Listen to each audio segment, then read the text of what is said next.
कौन है? कौन यूं तेजी से हंस रहा है?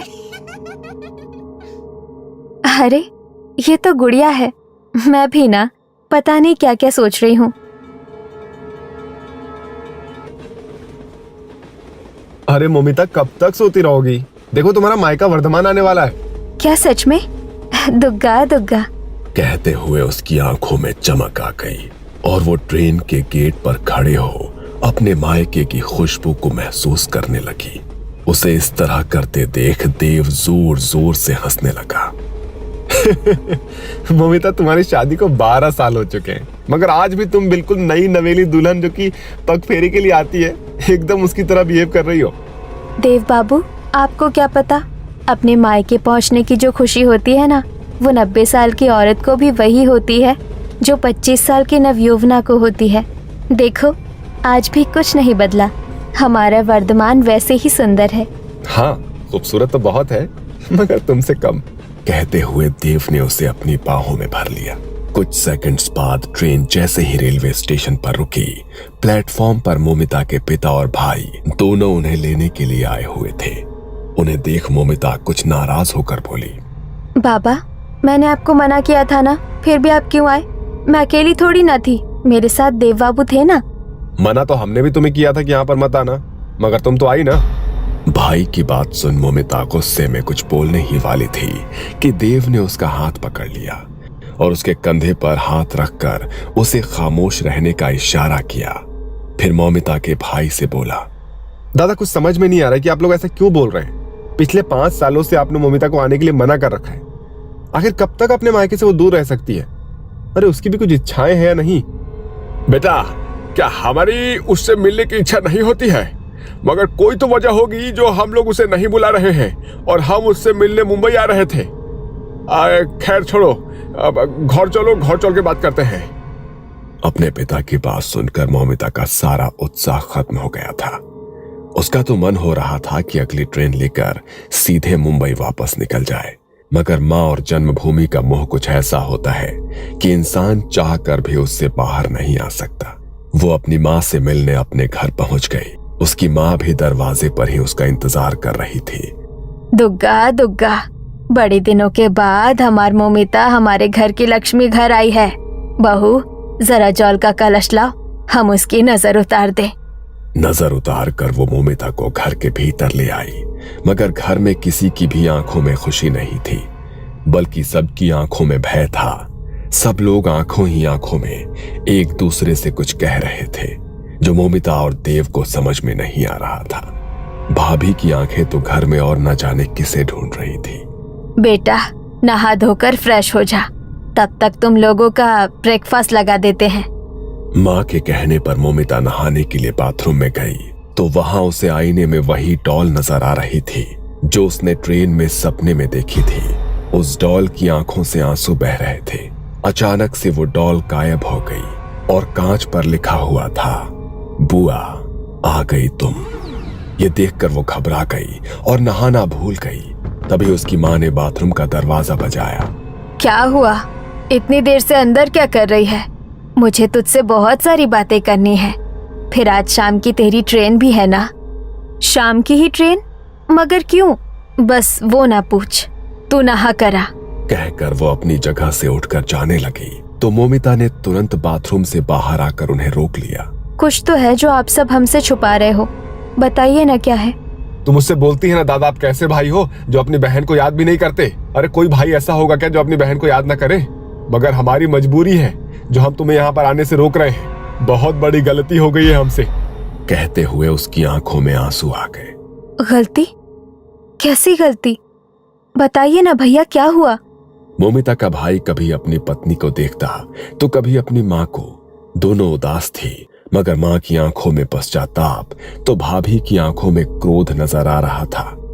उसने गुस्से में अपने पूरे परिवार की ओर देखा और कुछ सोचते हुए वो कहानी सुनाने लगी। रात का वक्त, सड़कें सुनसान, कोई भी उसे सड़क पर आना जाना नहीं कर रहा था। उस सड़क पर केवल एक लोग कार से जा रहे थे। तभी आपके भैया ने कार शमशान के सामने रोक दी। अरे ये क्या, आपने ये कार यहाँ क्यों रोक दी? ये तो... हाँ, मुझे पता है कि ये शमशान है, मेरे साथ चलो। आप शायद भूल गए हैं, मैं 3 महीने की प्रेग्नेंट हूँ। ऐसी अवस्था में दिन में भी शमशान के आसपास नहीं आते हैं और आप रात में मुझे यहाँ लेकर आ गए।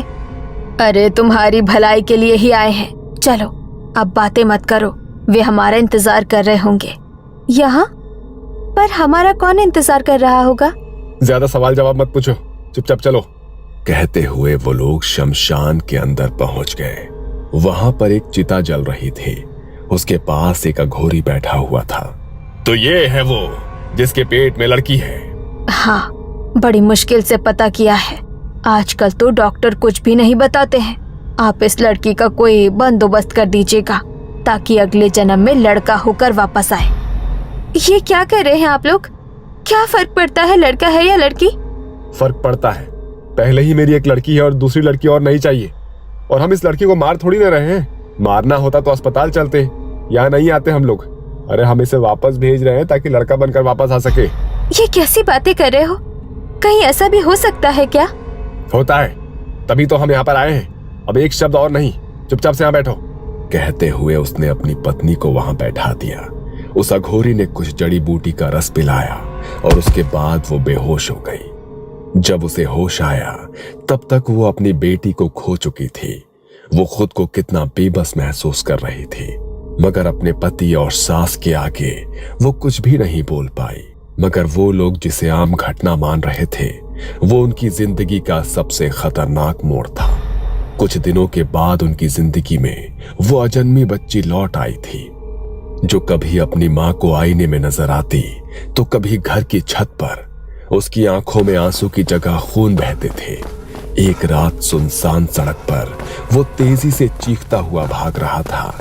ऐसा लग रहा था कोई उसके कानों में जोर से चिल्ला रहा हो।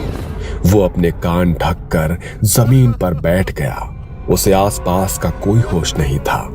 अंधेरे में एक मोटरसाइकिल वाला उसे कुचलकर चला गया। इस कारण वो कई दिनों तक अस्पताल में एडमिट रहा। दूसरी तरफ घर में भी उसकी मां को घर में छोटे बच्चों के रोने की आवाज आ रही थी। बड़ी भयानक और डरावनी आवाज थी वो। कौन रो रहा है? सामने आओ। मगर आवाज और तीखी होती गई। मां देर रात तक उस आवाज के सोर्स को ढूंढ रही थी। पूरे घर की लाइट कभी आती तो कभी अंधेरा हो जाता। मां पागल होकर दीवारों पर सर मार रही थी। उस रात घर में एक बेटी मोमिता की पहली भतीजी की मौत हो गई थी। किसी को नहीं समझ आया कि उसके साथ क्या हुआ।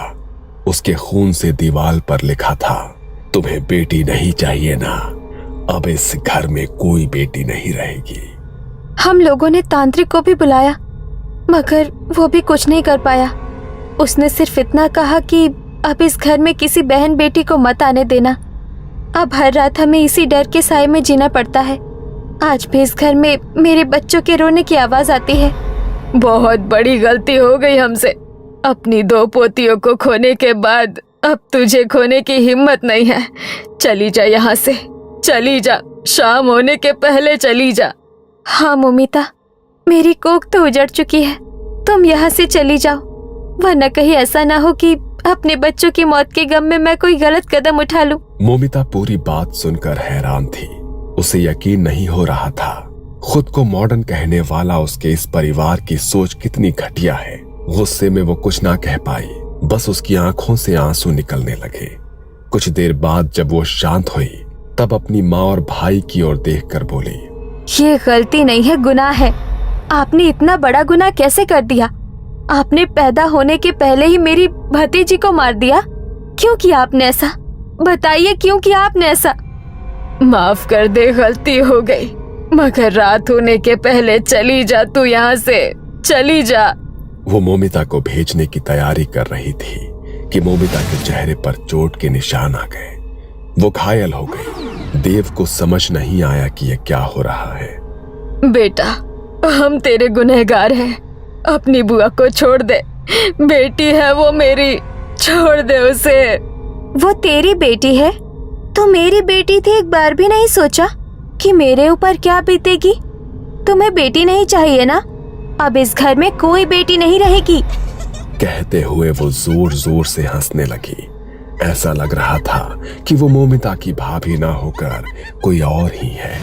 दूसरी तरफ मोमिता पर हमला हो रहा था, मगर कोई नजर नहीं आ रहा था।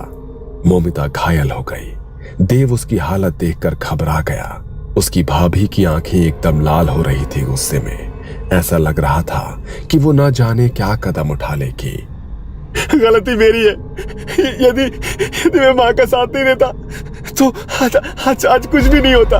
मैं अपना गुनाह कबूल करता हूँ और खुद को पुलिस के हवाले कर दूंगा। नहीं, पुलिस के हवाले नहीं। मैं खुद को खत्म कर दूंगा। कहते हुए उसने टेबल पर रखा हुआ चाकू उठाया और खुद को खत्म कर दिया। दूसरी तरफ साईं के हमले से मोमिता की भी मौत हो चुकी थी। उसकी माँ वहां खड़ी पश्चाताप कर रही थी। तभी मोमिता की भाभी बोली, आपने मेरी कोक उजाड़ी थी। देखिए, ईश्वर ने आपकी भी कोक को उजाड़ दिया। इंसान का किया उसके सामने आ ही जाता है। कहते हुए उनकी आंखें लाल हो गई और चेहरा विकृत हो गया। अब मोमिता की भतीजियों को तो मुक्ति मिल गई थी, मगर कहते हैं कि आज भी मोमिता की आत्मा उसके घर में और उसके शहर वर्धमान में भटक रही है। और यदि वो किसी लड़की पर हुए अत्याचार के बारे में सुनती है तो उसकी आत्मा आज भी बदला लेने को तत्पर रहती है।